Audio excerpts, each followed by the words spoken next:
I sigh over so many things. To hide your presence, I hardly called you by your name. I could stare in the eyes of the dusky space and feel like a part of me ceased to exist every day. Do you remember when I asked you, what if I exist no more? Just to make you realize the immortality and unpredictability of human life. And of course, how devastated would you be without me? Not knowing that life would pose this question against me in the face of situation. I'm scared to my wit when people remark with, what's next? I'm scared of being manipulated by the concepts of letting go and moving on.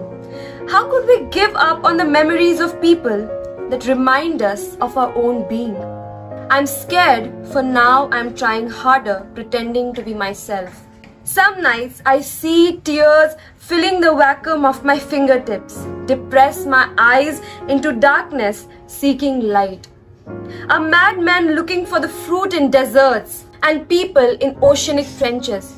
You see, living is not just the lungs breathing, but the sailing of soul. You see, a human can be satisfied yet empty, empty and yet satisfied. Some nights I look at your portrait with the feeling of not knowing you at all.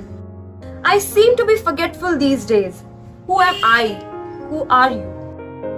It has been months since you wrote to me, and sleepless nights waiting for your call to wake me up with stories only to keep the conversation going. So I call you up with the thought of hearing you speak. I recall when you said, not all conversations are carried out with words. So I began to look for you in silence, and for the first time I felt you in your absence.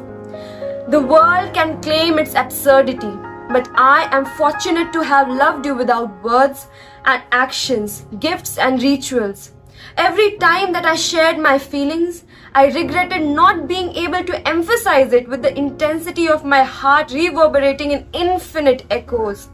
I regret sharing our space with new people, taking old bonds for granted. I regret making efforts for people but you. You never asked me to be a perfect fit, so I began with right decisions on the wrong side. I'm scared for the dead rose and every parcel letter of yours that occupies the seam of my diary, for I know not who would preserve them beyond my time. Street with hefty building, Ganges that carried our weight, and forest that buzzed into lullabies to our incalculable future. Every bit of my remaining time brings you back. So now I've decided to smile and do justice to our happy memories. I'll pretend to gulp down every pain, for you must not be seen as a sad ending to my story. After all this time, I sense you closer. I am you and you are me. Distance is but a tool to escape people. And every night I collect stories, compose them into seamless letters that remain unsent.